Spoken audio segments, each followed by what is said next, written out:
Hey guys, welcome back to yet another episode of the amazing MobiChef Mukbang podcast. I am your host, Chester Smith, the one and only. And the reason I'm talking like this today is because I'm flowing because I got a real smooth gentleman next to me, man. This guy just impressed me from the jump and we connected right away. And ever since then, he has not changed or skipped a beat. So let me tell you a little bit about his accolades, not accolades, his accolades, man, because it's just echoes all over the place. That's him. Right. So today on the MobiChef podcast, we're diving into some storytelling with one of the sharpest creative minds in the game, director, executive producer, cinematographer, Jonathan, not going to give you his middle name, Williams. From award-winning documentaries to major network television, I call him JWill, and you guys shall too, has directed, produced, and filmed over 600 episodes across platforms like NBC, BET, FOX, which is Fox, Impact, and more. He's a visionary behind impactful projects like World with Creflo, or Your World with Creflo Dollar, the powerful revelation of Grace documentary, and the acclaimed I Am John Gabbana, which earned the NBC Universal Black Experience Award. JWill also serves as producer and cinematographer for hit shows like This Is 30s and feature films like Match Made, Hood Riches, and Savage Revenge. Through his media company, Gold Strand Media, shout out to y'all, he's raising the bar in Atlanta's production scene, creating premium visuals that are rich in culture, color, and purpose. From music videos to documentary-style storytelling, JWill, he brings the fresh, bold perspective to every frame. Today, we're talking food, film, cinematography, and I don't know what else. Everybody, welcome producer and director, JWill. JWill, what's up? What's good, man? You see the page I told you I had for you? Yeah, man? that was like it was longer than that. I had to stop. I literally had to stop, bro. A lot of details. Yeah. But we do have to update that. Yeah. Okay. We gotta update that a little bit. A lot of projects since then? Yeah. Shoot, right now we're working on some new stuff. We're trying to give everybody the gas. Yeah. So I know one of the big ones is Mr. I'm not gonna say his first name. I'm gonna say Mr. Williams. Mr. Williams. So, okay. So you were actually Yeah. I love it. So it hasn't even released yet. Hey, listen, I've been talking recently about being in a room where it happens, man, mm-hmm. and that experience and just others are that's just mm-hmm. pure inspiration, bro.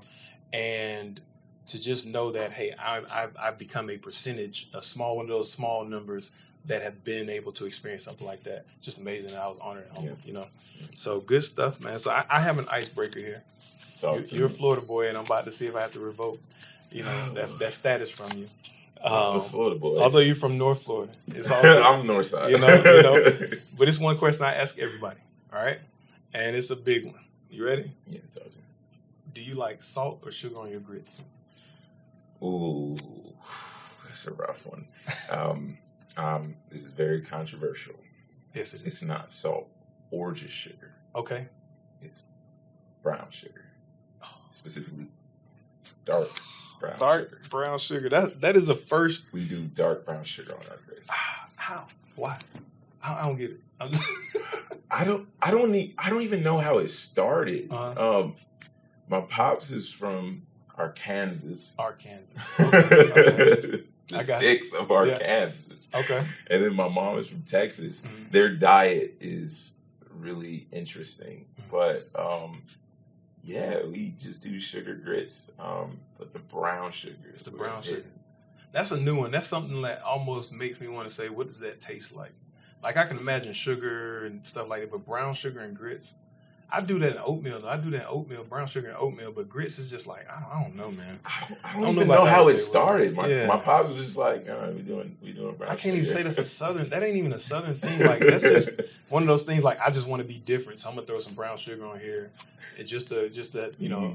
get at somebody, who put salt or sugar on theirs. Maybe it's because melanin. You know. That's all I could probably attribute it to. I get it, the brown skin. Yep. I get it. Okay, cool, man. So we do got some food, man, right here next to us. We got some, looks like some brisket, right? Chef Buddy Love, what are you chopping up for us today? All right, today we have smoked beef brisket. It has been brined for over 24 hours. Make a beef brisket sandwich. All right, let's get into this and enjoy.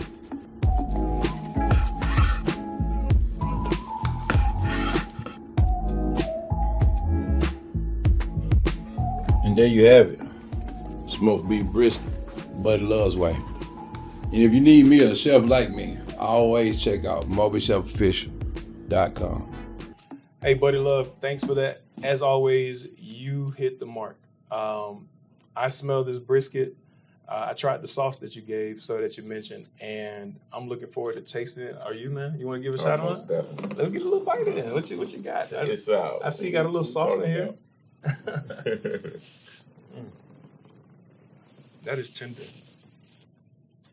And here's like a honey mustard something. Almost like I tasted it before, but what about you? What are you tasting? How's your brisket? I'm not gonna say meat because that pulse culture. No, it's busting. It's good. It's busting. Yeah, I gotta get a little piece of that. How would you rate it? The smoky flavor, or based on flavor, taste, texture? It's got plenty of flavor. Mm-hmm. Very tender. Yeah, I agree. Yeah, no, it's hitting. 1 to 10. What you giving it? I'm giving it a 9. Buddy Love. We always chasing perfection. Yeah, you got a 9. I actually had fat on there, and the fat was so tender, I just had to go ahead and eat that too. Don't judge me. I'm not gonna say judge your mama, but judge somebody else. Hey man, you gotta pour up though now. I see you got the reposado over here. I'm not actually. That's Añejo. I have the reposado. What you drinking on there? Come on, you need a shot cup. I need a shot cup. Oh, we shooting? Hey man, I'll do it straight from the bottle. What's up? Oh, we rolling like that? We don't have it. What are we gonna do? We gotta improvise. I seen a tequila bottle that had a shot glass built into it. Where yours at? I think I had a really good Añejo. Yeah. A while ago. I think it's we nicknamed it the Skeletor. Okay. It comes in like a skeleton bottle, and it has a Is shot. it, I know what you're talking about. I seen one like like a heart, man. Oh man, now I gotta take this to the head, man. You gotta take it to the head. Cheers. Cheers. I don't want to spill this.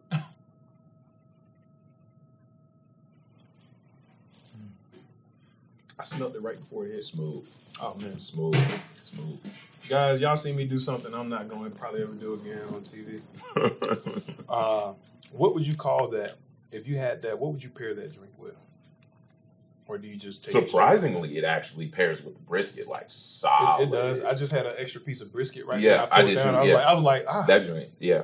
As soon as you said that, I was like, it actually pairs with the brisket because of that oak, that barrel flavor in there, and this smoke taste and that flavor. Oh, man. Yep. Okay. What would you call that combination that just happened in your mouth, man? I don't know. I don't even know. Yeah, that's new. Yeah, that's new. I might have to start pairing it. And this specifically is a darker tequila. Yeah. Dark tequila with brisket.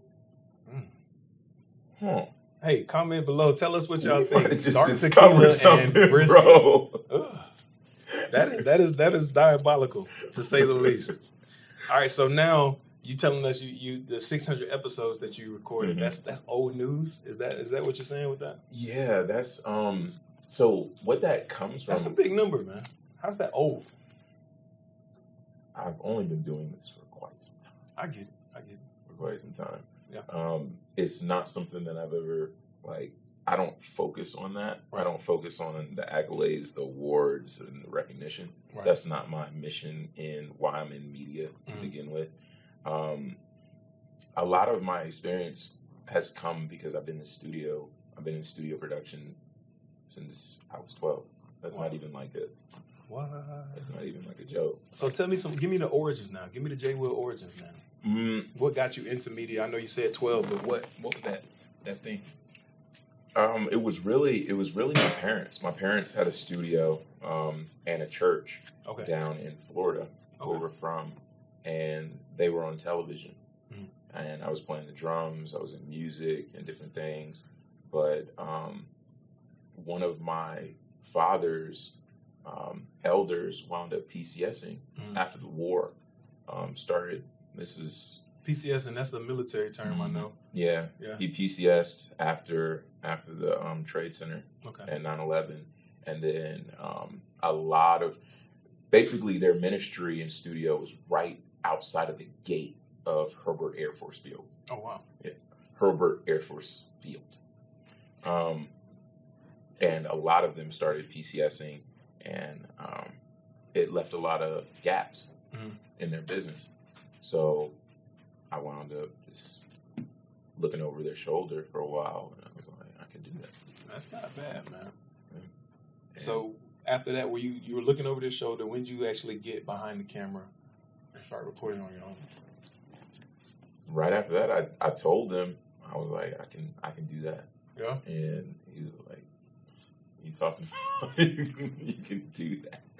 And I just wound up getting into it. I got thrust into the world of production. Okay. So you've being a cinematographer, you've been around a lot of cameras. What is your go-to camera, either right now, and what did you start with actually? My go-to camera, hands down, is going to be the Red. Oh boy, I hate that I even said that. You giving away Everybody asks me, like, what camera do I co-sign? Red Monstro in 8K full frame. That is definitely my go-to. It's not about the camera, Gotcha. Which is what most people get lost in the sauce about. Everybody thinks like, oh, I got to have a specific camera. Oh, I need to have an Arri Alexa. I need to shoot it on an Alexa 35 or all these cameras that cost over $100,000 or whatever. Like, it's not even about that. Yeah. It's a tool. Like, that's all it is a tool. Gotcha. It's in you. Yeah. So it's how you drive the nail, basically. Exactly. Yeah. Exactly. I get you. I'm tracking. It's about the tool. And but for me personally, like, if I'm gonna go out in the field and I'm gonna go do something, it's gonna be with the Red Monstro. Okay. I don't need the latest and greatest. So in this industry that you're in now, do you think tech will ever replace the eye of the director? Absolutely not. How so? Because the tech doesn't speak. I get that. The tech doesn't speak, we do. Okay. It's entirely a part of our spirit, soul, mind, body. It's our truth that we speak. It's within us. The tools are just the tools. The tech is the tech. It only makes it easier.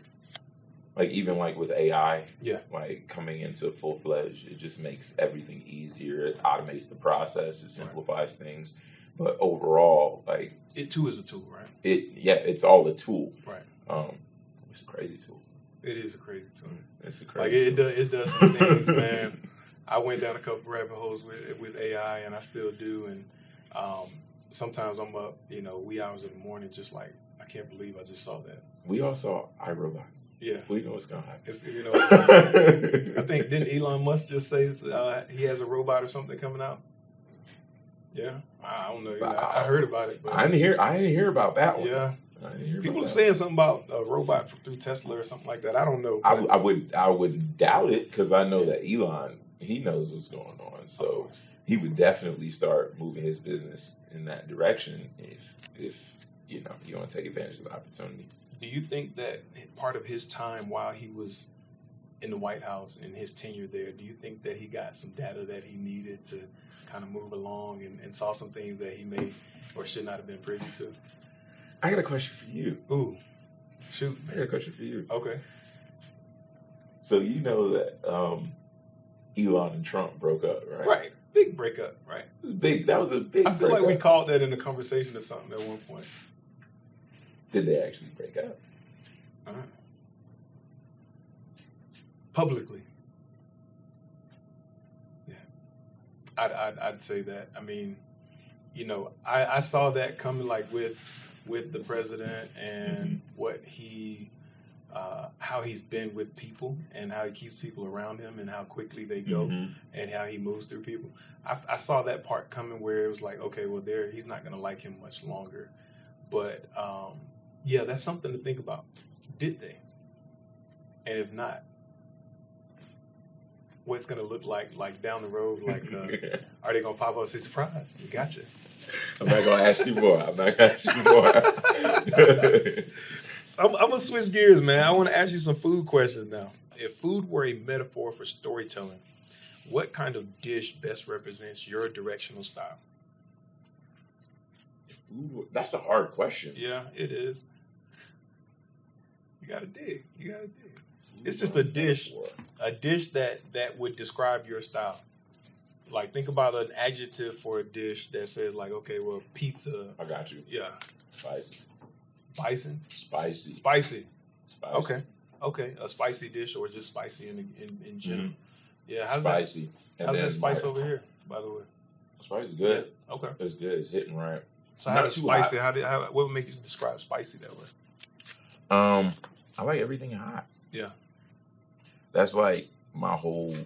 I'm not gonna lie. Like 90% of my diet is spicy. Just spice food. Knows, like, you wake up in the morning eating spicy cinnamon toast crunch or something like that. Eat. Or throwing some I can't do the cereal and the dairy. I try to cut back on sugar. Gotcha. Like I don't even really eat meat all that often. I'm more so pescatarian these days. Now I'll eat the reds. I used to eat steak every other week, but these days I've been cleansing the body in a little bit. Yeah, I get that. Cleansing the body, cleansing the mind. Get the gunk out of there, man. Yeah, you get a chance to kind of reset almost. I get it. I'm digging it, brother. I got you. So now, tell me this: what's your favorite meal on set? I know you had plenty of them, but like, what's your favorite meal on set? Favorite meal on set? Yeah. How do you refuel, recharge? During those long days of filming, because I know what you do. Black Forest gummies. That's just it. Black Forest gummies. Yeah, they carry you through. How often you popping them? You go through a bag or 2 bags? What's it like? I need. Oh, we go through the whole bag. Yeah. Black Forest gummies. That's like one of those like when you become like a set junkie. Yeah. You know, the man. Black Forest gummies get us through. Me personally, I don't really eat on set. Gotcha. Like when crafty is served and stuff, like they literally like sit me down. They have to stop you. Force. I've seen it. They like force. I've seen not the force feed, but I know it's the hey, you got to sit down. And they eat. like stop. We need to take a minute. Yeah. They like stop. Hold on. And then. Oh man. Process, but Black Forest gummies that get us through because my adrenaline is generally like super high. It's like peak. I get that because I'm like fully in my creative. It allows you to bypass that hunger pain. Mm-hmm. I get it. Yeah, I was in that days and in that mode a couple days ago. It's just like I didn't eat. I had one meal and didn't remember. And I got home and I was like, I'm not eating again. And it's just like the next day, woke up. I was like, well, I guess I'm hungry now. Welcome to my world. We'll go 6, 8, 10, 12 hours. Yeah. Wait a second. So is there a meal outside of gummies that you would say you can eat for the rest of your life if that was the meal for on set? This is going to sound like super cliche. Okay. Seafood boil. I can see that. Change up the sauces a little bit. Or are you going with the same seafood boil every day? Seafood boil every day. Yeah. Like we from the beach. Like we both Florida boys. Like we grew up on seafood. Garlic crab. Like I have eaten. This is like no BS. Like I have eaten like 14 tons worth. 14, not 15. 14 tons of seafood. The fact that you know that is like what? It's like I used to work in a seafood restaurant back when I was graduating high school. And like me and my dad, we would sit on the beach and we would just have bags like every other day. And we would just sit there. We would season them ourselves, peel them, devein them and everything, and just sit there and just eat shrimp. That sounds like a cool. Eat enough for a lifetime. Yeah. That's all right, there, man. I'm surprised you're not pink like a doggone flamingo, bro. Bro, eating so much I got it. It's just showing up like right here. Shrimp all in my veins. Shrimp in my veins. Oh my goodness, man. So, all right, another thing here, right? You've worked with a wide range of talent. Who's the best on-screen presence you've ever filmed, and why? I would have to say and I'm gonna say the name this time. I would have to say Katt. Yeah, I'd have to say Katt. okay. And here's the reason why. Mm-hmm. The reason why is like out of all the films, I've worked with a lot of artists. Shot a ton of music videos. I worked with like Tiana Taylor, Gotcha. and Iman Shumpert, Mm-hmm. and Gucci, and Wow. I work with a lot of artists across labels. You have quite the resume, bro. You just say it so casually. Katt specifically, like for his creative, he pushed me further than anybody's ever pushed me. Okay. And I can appreciate that. Okay. A lot of times, like when we show up on set, it's usually like we have mapped out creatives and mood boards and treatments and scripts, and everything's like every detail is like really planned out. Okay. And sometimes the process can be months in the makings. Gotcha. With his,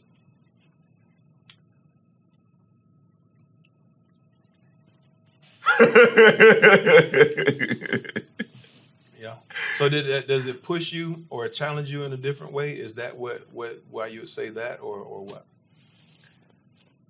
It was the way I could describe it is creatives only. I get Real that. creators only. I get that. This is not a lot of things in production is like a job. I get it. It's like a job. Like you get hired to do a job. Right. And you get called. It's like, hey, you book this production, show up, do your job, close out, get paid, move on. That was not that type of situation. That was look, artists are about to sit down in a room. We're about to parlay. Yeah. And real creators create. Get it together, man. And we just cook. We just cook. I like that. I talk about being in a room where it happens, and that's a room that you love to be in, where it's like dude, I'd get chill bumps being in a room where we all get a chance to sit down, and the moment we have that moment of clarity, you know, when it hits, we got it.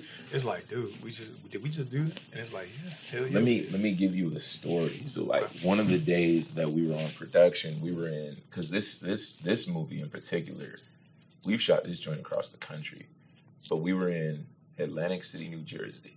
I found myself sitting in the middle of the studio on the floor, just looking up at the ceiling, just like going through the shots of something that, like, man, I don't even know if I could tell you. Ooh. It's like, is it indescribable, or is it just you can't? It's almost indescribable. I got you. It's like this is not based on. It's not based on like, oh, this is the script. Perform, do this, right? Because we're telling you to do this. It's just like we're just sitting there. It's like this is the scene, yeah, and let's just make it a reality. That's the best way I could describe it for you. I get that. Like I can't describe it any. That's a big challenge, you know, for those. But it's your space if you're a creator. It's also a part of why we're filmmakers. Mm-hmm. Most people pursue filmmaking in our field. Gotcha. Based on gain and what they're trying to earn and the money that they want to make and opportunity, things like that. So they're limited in. It's putting yourself in a box. Gotcha. We make films because we're storytellers. What does it mean to be a storyteller? Storytelling existed way before film. Yeah. Ever existed, before we were just actuating on cameras. It was all here. Yeah, and like when we were sitting down at the fire with our village and we were telling stories, we're storytellers. Yeah. Like you can't limit yourself to say, oh, the way my camera is, or oh, because I'm on a Alexa, or I'm on a Panasonic or a Sony. Tell the story. Like this is what's telling the story. Right. No, it's entirely inside of you. Ye are storytellers. Right. I get that. Yeah, that's what filmmakers, and that's what they gotta understand. It's funny because I was just about to ask you about painting the picture, visual storytelling. So I think storytellers are what we would call visual artists, would you say? Mm-hmm. Yeah, and when you're doing that, the person that has that skill set or that ability, and it's uncanny, right? You can't match that. Mm-hmm. Like somebody that can sit here and make you see something that they're telling you, and then you're able to describe it back to them the way you see it. and it is parallel. It just meets just like that, dude. Crazy. I'm gonna go. That's it. So, all right. So, what's a color or visual element you find yourself going back to in every project? Like this is your piece. Purple. I saw that. Purple. Okay. Purple is royal. It represents royalty. Purple is a tone that I really love, but also gold. I see that. Of course, gold strand media, right? Now you just made me think about something. The first thing I thought when you said purple was Black Panther. In the logo, it has the hints of purple, and even I think in his uniform. Yeah, the reason why they did that is it's royalty. It's royalty, and they're elevating the image of what it means to be a brown-skinned indigenous. So colors tell stories. Just yes, one colors definitely tell stories. There's a story behind every color. There is. And it's in the pictures. It's twofold. You have light and you have tone. Light and tone. Light is everything from black to white, and then tone is every color across the spectrum. Okay. So, all right, you got into cinematography at an early age. Mm-hmm. When did you get into entrepreneurship? It's kind of been like my whole life. Like I grew up, and it's really crazy, but I grew up while my parents were in the boardroom. I was in the back. Yeah. Sitting there trying to keep myself busy. Yeah. Okay. But I didn't know what they were doing. Yeah. I didn't know why they were in meetings from 10 a.m. to 10 p.m. Like I didn't know why or what it was for. Right. But like it still rooted itself in me to an extent. Yeah. It was a part of my experience. So walk me through the journey of getting to Gold Strand. Like how did you get to that?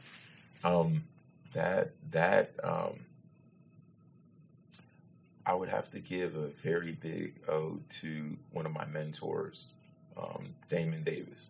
Okay. Shout out Damon Davis. Damon is the owner of Davis Media. Okay. Zoe Health and Wellness, Legacy Worldwide.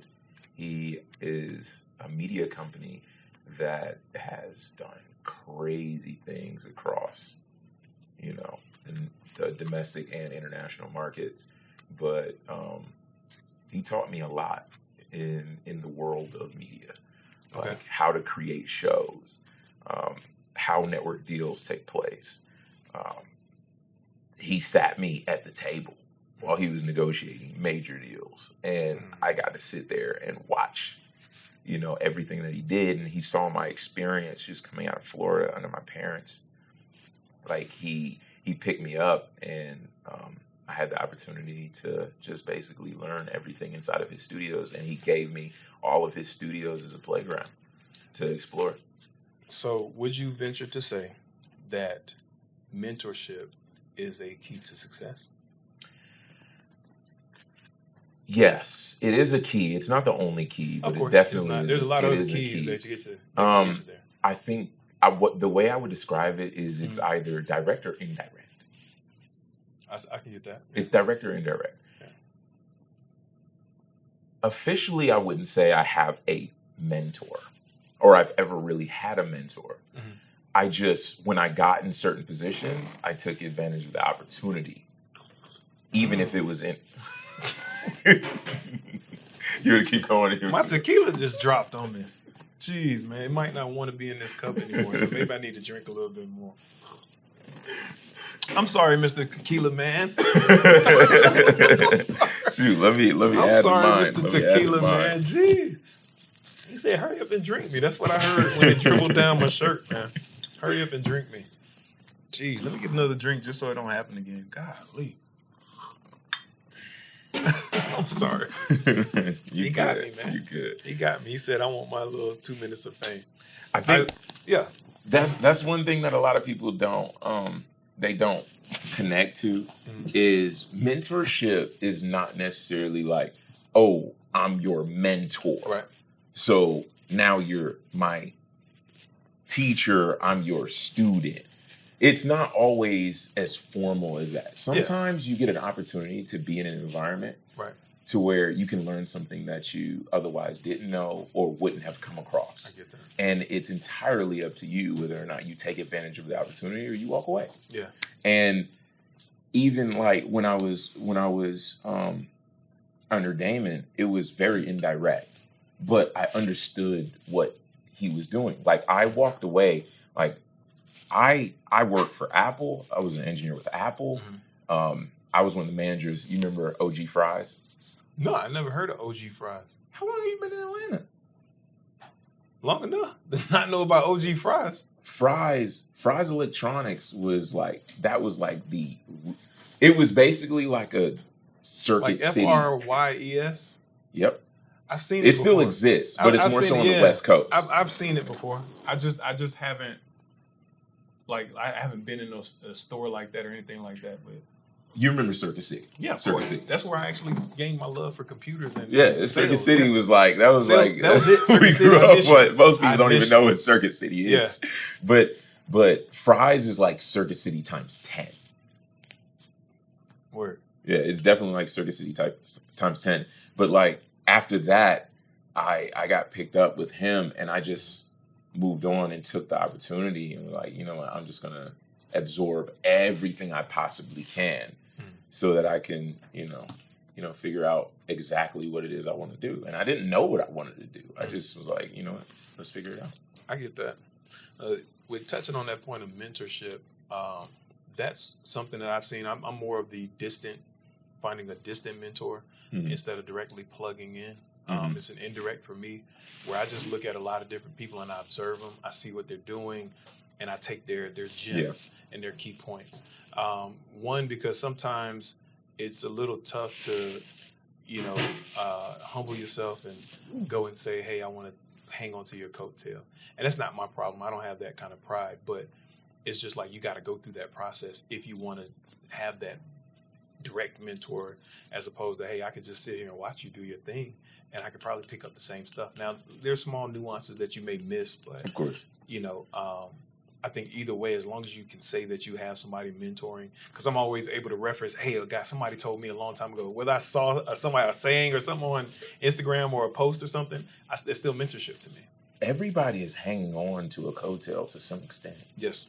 Like, even if you're at home by yourself, you're still going on the social media or you're still on the internet. Like, if you listen to music all day, who are you listening to? You listen to K-Dot all day? Right. Well, that's your mentor. He's the one that's teaching you. If you sit here and you just talking to your pops or your mom all day, like, that's your mentor. So there it is, guys. You're hearing it right now. Like, big question. Who's your mentor? Who are you listening to? Mm-hmm. Who are you allowing to feed you and influence you? Those are your mentors. You might want to evaluate them. I'm just saying. No, it's fact. Yeah, man. So tell me, how has Atlanta's creative scene influenced your, directional skills and visual capabilities? Atlanta is a land of opportunity. Mm-hmm. I would say going back to mentors. Mm-hmm. You're not Hollywood if you're not in Hollywood. You ever heard that before? It's probably the first time to say it, but it makes sense when you say it, though. You're not Hollywood if you're not in Hollywood. I get that. I don't even remember exactly like who exactly told me, but if you're not in LA, you're not really Hollywood because that's where a lot of creatives are birthed. I got you. Is right there. They initiate. Like Silicon Valley. Yeah, it's like Silicon Valley. Like, you're not a tech company if you're not in Silicon Valley. Ain't that something? You got to be there. Yeah. You got to be in the mix. I'm not Hollywood. I'm not trying to be Hollywood. We're ushering in a whole new era in Atlanta. Yeah. And here is like, this is where we create. I would call this the land of creation. Man, this is the land of creation. This brisket is just crazy, man. Like, it's crazy good. And I'm licking my finger because I've done that before. I probably said I wasn't gonna do it again, but I did it again. That sauce, man. I'm scared to try that sauce, man. You had me really wanting to try some sauce. I keep looking at it. I don't know, man. I've had, me and Buddy Love, he always finds a way to sneak some spice in something, and it gets me. The first time I did it, he hit me with some cabbage and some red flakes on the cabbage, and it choked me out on camera. I'm not falling for it again. Buddy Love, you will not get me, man. Listen. Get him. Chef Buddy done hit me with the illest wings.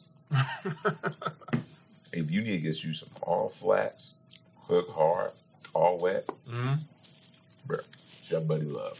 Yeah. He's the guy for some smoked meats now. I like hands down.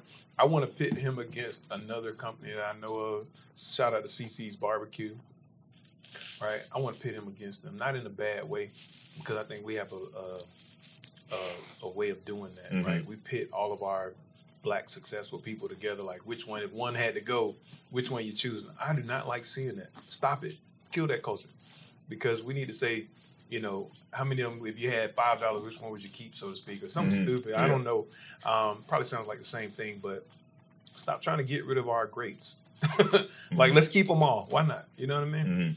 And so it's the same thing, but I'd love to see them just go head to head and pound for pound with the brisket, with the, you know, with the ribs, bro, the chicken. Come on now, hold on. You might have to try that sauce, bro. At least like a bite.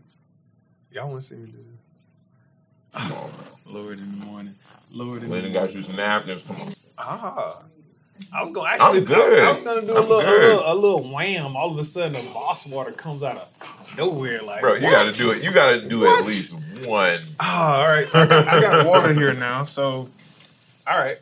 I think I got a vein popping in my head already. I'm nervous, man. Y'all have no idea. Go ahead. I have anxiety about this. Go ahead and do your Denzel. Just.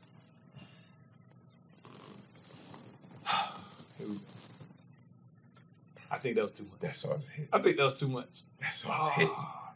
That sauce hitting. I don't know that I can do this, dog. All right. For you, man. This is only for JWill. For JWill, guys. Look, you, that's my heart. Oh, no. Oh. Your wife gonna be hot. Dude. Wifey gonna be hot. Wifey's gonna be hot. Why'd y'all do this to me? Oh, my God. We got some milk. Oh, shit. We got some milk. Anybody got some Oh, water? my God. You got water already. Dude. I don't know why I feel. This is gonna be good. Oh, y'all got me. Y'all got me good. This is my We got some coconut water, some pineapple good to juice. go. I hope you're satisfied, bro. Talking to spice. Talking about spice. Give me a moment, man. All right. It cools down after a little bit. I might be coming back. It should be like maybe like 2 minutes. Okay. 2 minutes. Okay. I'm gonna take advantage of it. All right. Hold on. I gotta get some bass in my voice, man. I can't do this. Take a real break. I sound like Mickey Mouse. Oh boy. Oh my God.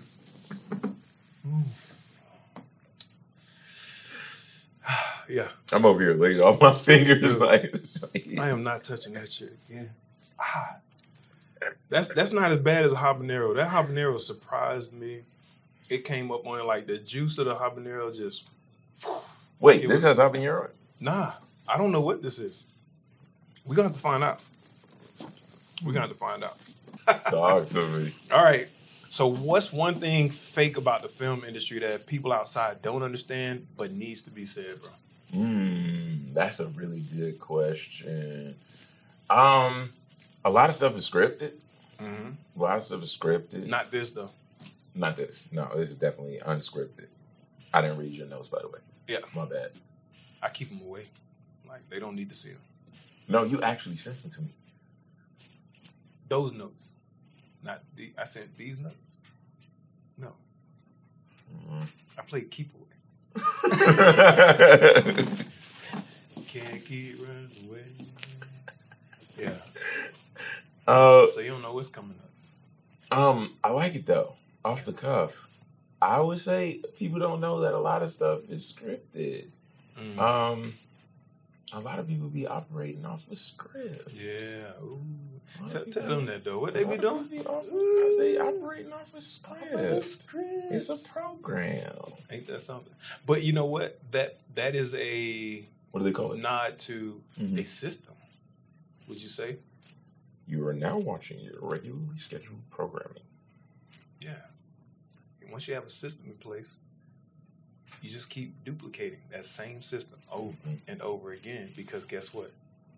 If it works, why change it? Exactly. All right. There we have it, guys. Everything's scripted except this. Yeah, it's not scripted. So from a cultural perspective, in today's culture worlds, do you think wars, all of it. Do you think media and storytelling have a duty to lean political or stay neutral? Media definitely. Yeah. Back that up. Let me back that up just a little bit. I know you're finna try to let that flow, but it's like, yeah. The word is propaganda. Okay. A lot of media gets propagandized.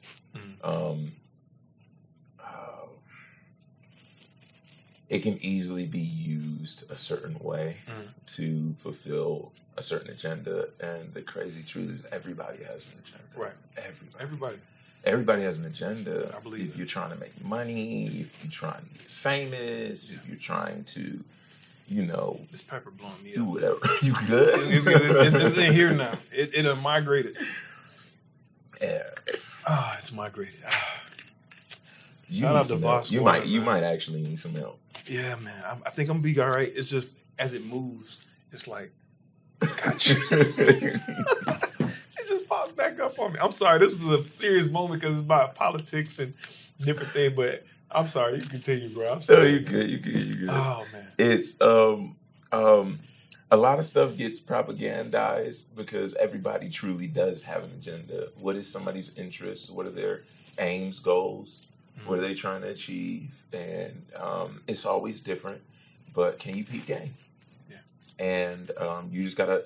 It's really, it's like a chessboard in the world of media, just like the regular world. Gotcha. It's a chessboard, and everybody's on the board. Yeah. Like, where do you want to be on that board? And unfortunately, you just don't get to not play the game. Everybody got to play the game. So with that, do you think media is similar to music, the way that music moves you and influences you to do things and think a certain way? Is media the same way, you think? Music is just a derivative of media. I didn't think everything that's one thing that's unique about our organization is people like, what do? We create. It's all media. Like everything visual. If you can see it, you can hear it, even if you could taste it. Because Chester, you're here. Like indeed I am. Like if all of those things are culminating into what we create. Yeah. So music is just a derivative of that, and we just create through all of it. I'm very partial to listening to music and being moved. There's songs that I feel can literally make you like cry, make you cringe, make you feel certain ways. There's a guy we know, his song was mostly just tunes, and I had to tell him, I was like, dude, I said, I feel that. I said, I have to be in a certain state of mind to, receive it properly. But I know once I'm in that space, I'll be moved by that music because it moved me here. But I have to go somewhere else to really fully receive that music, man. And, shout out to that boy Kurt, man. Yeah. AKA Void. Yeah, he got one of those. No, that's fair. Yeah. That's fair. So, all right. So I know I'm going to get off music, man, because I can go down that rabbit hole, and we're going to come back out a little bit. What kind of story do you think the world needs now, and would you direct it? Story of healing. A who? Story of healing. Of healing. Okay. On some Gaia type stuff, like the world needs to heal. Yeah. The world needs love, sweet love. Yeah, it's all peace and love. Mm-hmm. It's all peace and love. The whole message is peace and love. Gotcha. The world needs to heal. We We've can't. had songs like that. Heal the world. Come on, let's pull up the Bob Marley. Come on. Yeah. Even Marvin Gaye, Sexual Healing. Maybe. No, that's Pause. Yeah. I don't know about Nah. that. Marvin, I tried to slide you in there. It didn't work, man. Sorry. Rest in peace, man. We'll keep on. No, I definitely believe it's really peace and love. Gotcha. Because the world needs to heal. Everybody is in their conditions, in their circumstances. Right. Everybody's experiencing life at the same time. There's nobody that you're gonna come across. There's not a single soul that you're gonna come across in life that is not going to have some level of pain. I get that. And the only thing that you can fix that is with peace and love. But that's also rooted. Is that the only thing that's gonna fix it? Like, there's nothing else that can fix what's going on in this world right now. Is it just peace and love? What, you want to cry in your Bugatti? Nah. I mean, is that a bad place to cry? No, it's not a bad place to cry. I'd love to get in. I heard that you need 2 keys to start that car. Like, T-Pain said it or something. I heard him say that. Lena would know. She would know. Well, Lena, we're going to have to ask that question then. Does it take 2 keys to start a Bugatti? Tell us now. You know? But, you know, I mean, I would, if I could afford a Bugatti, I would I can't afford a Bugatti. You know, I'd cry tears of joys. You know, joy, not Joyce. Whoever Joyce is. But joys. Whatever you want to call it. Nah, we know what love is rooted in. Right. I get it. You can say it. Yeah. You can say it. You can say it. It's in my soul. I don't know where it is. Where your love is. I know. And my soul is attached to that man. Of course. Hey, we all need it, and that is a connection. It's so difficult to define that for some people because we get so lost in certain things. Somebody told me the other day that the world and certain places are becoming the new Sodom and Gomorrah. Like, it's no holds barred. Nothing's off limits now. There's no censorship on anything. Mm-hmm. It's all out the window. I remember Banned from TV? You remember, it was some of the most gruesome videos, but you can just go on YouTube right now and go find some of the gruesome. We used to call it snuff films. Yeah. That was the old school. Everybody used to say, "Oh, you watch snuff films?" Most people don't even know what snuff is. Yeah. Now you don't even have to know what it is because like tobacco. Is that not? I don't even know who came up with the term. This is like, this is decades old. Yeah, of course. It's like if you go and you go on the dark web, interneting, you could find some snuff. Now it's just like anybody. It's readily available though now. You just open up Facebook and you over here watching people get aired out.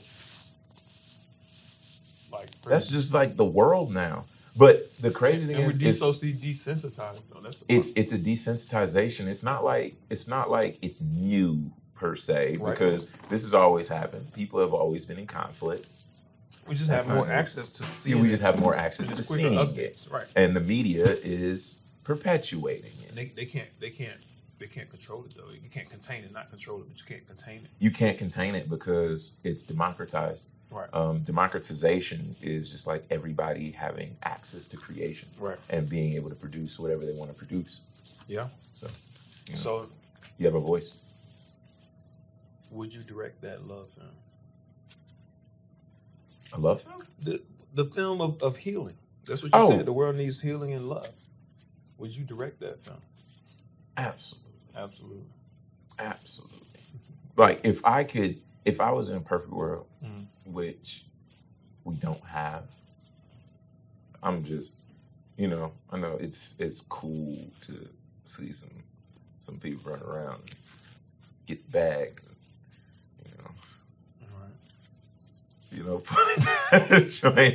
I know that's fun and it's entertaining and all that stuff, but in a perfect world, like I would love to just focus on just things that are just love. Yeah. Like that's me. I've made every type of film. I made over 40 films in my career. That's what most people don't even know. They're like, how? Put in hours, guy. How? But who are you? Mm. I made over 40 films. It's not about the number of films you make. Like, you can make an infinite number of films, but it's like, what type of films are you creating? Like, are you making something that somebody feels? Are you making something that inspires somebody? Are you telling a story? Like, what are you doing with it? Like, you can't treat it like a job. Right. Like, the whole point of it is not to be a job. It's to actually, like, make somebody feel something. Indeed. Inspire somebody. And that's why, like, if I could just do love stories, like, yeah, tell stories of love. Okay. So, question, because I'm gonna ask it anyway. Mm-hmm. I'm gonna do it anyway. Talk to me what you got. Is there a set path to success in the film industry? On the side as you as a director, from behind the camera, not in front of the camera, because that can happen overnight. Literally. A set path? Yeah. Or is there a pathway to becoming a success or a well-known director or, you know, the greatest executive producer in the world, anything like that? Success is different for everybody. Mm-hmm. People chase other people's success. We see that a lot. Is that we considered? See that everywhere. Though? That's all that exists. Is everybody's chasing somebody else's success. Mm. You're looking at, oh, I want to be the next Christopher Nolan. Oh, I want to be the next Quentin Tarantino. Oh, I want to be the next Denzel Washington. Yeah. Oh, I want to be the next whatever. Like, everybody's chasing somebody else's success instead of their own. I don't think nobody can touch Tarantino though. He has a sick, twisted mind. Mm. Who can? Nobody can be Tarantino because Tarantino's Tarantino. Right, of course. Like, right, of course. It's just he's made some stuff, man. Like, he made a movie backwards. Like, he started with the end. No, that was Tenet. That was Nolan. That part, right? But Kill Bill. Kill Bill went in reverse. Kill Bill, it went from. You about to embarrass me. Hold on. Kill Bill was filmed. 2? Kill Bill was volume. There was 3 volumes, right? Kill Bill. 3 was never 2. made. 3 is a script that was never shot. Tripping? So there were only 2 Kill Bills. There's only volume 1, volume 2. Volume 3 was never shot. Are you sure? Yes, volume 3 was never shot. Uma Thurman was they shot that where it was she was that person, but it got back to the original, like the origins kind of thing, like. That first film was it was not linear. The story is definitely not linear between 1 and 2. It's not linear. They do bounce you around and they throw you in flashbacks and sequences and whatnot. But I thought you were about to stump me for a second. I was like, I've seen this film like too many times. I would have had to digress. I would have had to come up off that. I'm not on here to get you like that. But the point for real is like everybody. Most people, let me not say everybody, that's a crazy generalization, but most people are chasing somebody else's success as opposed to their own. Right. Like, you should want the most successful version of yourself, not the most, like, your version of somebody else. But most people don't know what success looks like, so how else would they know if they don't have a blueprint or, you know, an example of that?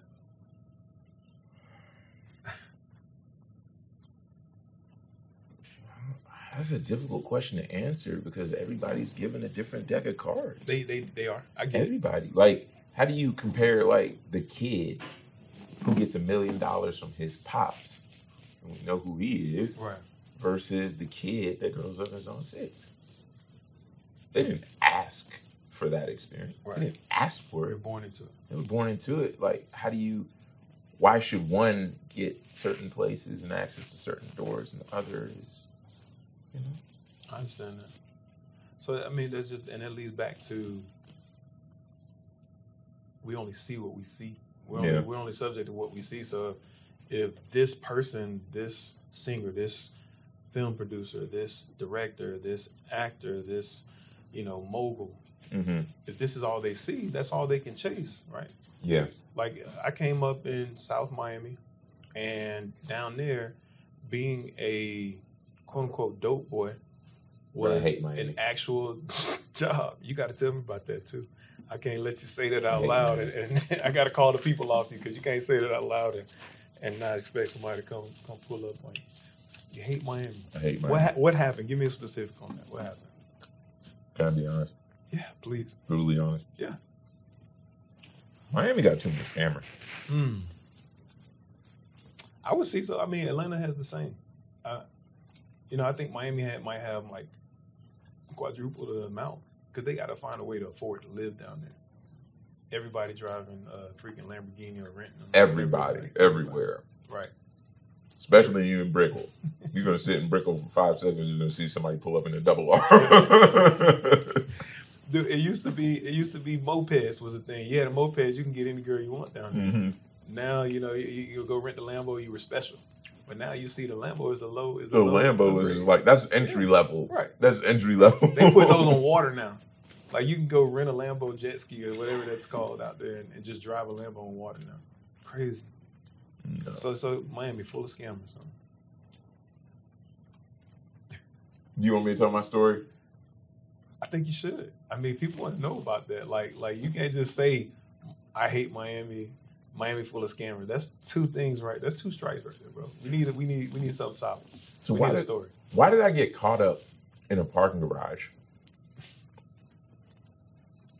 I'm trying to get to the premiere of one of our new shows, Twin Pillars. I saw the clips of that. Darren Henson, Key Sweat. Yes. This project is gas, nothing but gas. But we're all down there for ABFF, which is the film festival in Miami. And we get caught up in the parking garage, and they're forcing me to show my identification. Why? What do you need? I mean, are you trying to get out of the parking garage, or I left my ticket in the room. So you're at your hotel. Mm-hmm. Get out of here, and they're asking you for identification. They're for forcing. They called the police on me. Lost ticket is usually just a fee. Right, you just pay a couple bucks more. They're saying they won't take the or fee. Or a daily rate and go. They want me to identify myself, and they want to take photos of my ID. It sounds so crazy. Like, that's so sketch, man. Like, why would you even want to start that? And they're like, you can't get out. And I'm like, are you the feds? No. Right. You're a private company. Like, why should I identify myself? No way. So what ended up happening?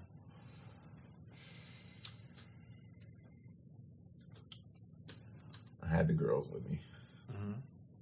And I didn't want to escalate it too far. So. Right. You had to abide. I mean, just de-escalate. Right. De-escalation. Okay. Just give you my ID. I get it. Sometimes we got to do that. We got to make that. Yeah, it was a sacrifice. It was a sacrifice. Okay. Yeah. So that it was a moment. You had a moment in Miami. Miami ain't bad. Miami. But Miami, every time I go, always winds up turning into some type of a movie in some types of circumstance. Miami and is a place I'm not where with it. you liable to. You lie. I have a story. If I told you right now, you'd be like, "Nah, this is a movie, dude." Keyword: liable. You're liable to have a good time and create a movie at the same time. That's fact. And it not turn out well for you. Mm-hmm. Yeah, I get it wholeheartedly, man. So, all right, what's the lasting words you want to leave with these people out here? Whether it's an upcoming filmmaker or, somebody that wants to be behind the camera or in front of the camera, what would you tell that person right now? I would definitely say, speaking truth. Speaking truth. Lies don't get you nowhere. What lies, man? Lies get you nowhere. I was just talking about something with a friend, man. Above all else, to thine own self be true, right? Because at the end of the day, you got to look in that mirror. Mm-hmm. You have to see you. You live with that every day. Mm-hmm. And if you're going out here putting on whatever it may be, that might be your mindset. That might be your psyche of how you want the world to see you, and that's perfectly fine. But just when you're in that mirror, make sure that you are recognizing who you are, whether that's an imperfect being or whether that's a perfect being, however you see yourself. But as long as you're addressing it and you're acknowledging it, that is the truth, right? Yeah. In some shape or form, I think that's the truth. And that goes. So for these people, the listeners and viewers out there that may want to follow your journey, see some of these movies, see some behind the scenes stuff from you, how can they find you? Director JWill on most tags or Gold Strand not Gold Strain. Ooh, Like Gold some Strain. people, what is that? Oh, Or Good Strand. Or Good Strain. Good Strand. Go. Yeah. No, it's Gold Strand. Gold Strand has the good strain. Oh man, there it is. Man. If y'all ever want to change it up, you know which route to go, right? Gold Right. Strand with the good strain. Yep. I hear you. Mm-hmm. Okay. And where else? They have a website or anything? What if they want to ever work with you guys? How do they get in contact with you? Goldstrandmedia.com. Scroll to the bottom, hit the contact page. Well, there you are, man. JWill, it is a pleasure. I'll tell you, on the catering side of seeing what you guys do, you guys are awesome, right? I was so happy that we had someone mutual, a good guy, another Florida boy, that brought us together because I saw him working with you guys, and I was like, you got to introduce me to that team of people who you're working with because you look like y'all had a great time. Oh, come on, we gotta shout out the boy. Yeah, We gotta shout out the Travis boy. Presley. We gotta there you shout go, out the man. boy, Shout out Travis to you Presley. for bringing us together, because your connection with me and your connection with JWill and Gold Strand got me and JWill right here, right now. So hats off to you, my boy. That Fort Lauderdale 305 Florida connection. boys all Is the it way. So man, all right. So here's the thing. I got a couple more questions to ask you. What I Okay. need you to do with some food in your mouth. I know you're not a heavy meat eater, but I need you to take a mouthful Pause. of food. We killing that pause culture, man. You know, it's like you can't say stuff no more. It's almost a censorship, right? You can't just right. And I thought the world we live in is no more. That's censorship. wild, bro. That's wild. The word now is diabolical. Man. Everything Diabolical. is diabolical. That's a diabolical phrase right there, my brother. You're a meat eater. No, I'm a carnivore. Pause. Eat meat. You can't say that. I hate that, man. You can't say that without thinking differently. Yeah. That's the world we live in, brother. Quick question. Hot or cold? Hot. Tea or coffee? Tea. Night or day? Night. Gold Strand over anybody else? Gold Strand with everybody. All day, every day, my brother. Well, it has truly been a pleasure. I appreciate you taking time out your busy schedule because I know how you do your thing. But unfortunately, your time on the MobiChef Mukbang is up. Yeah, have a good one, brother. That's it. Yes, sir. I bet. Hungry for an experience like this? Book your own private chef today at MobiChefOfficial.com.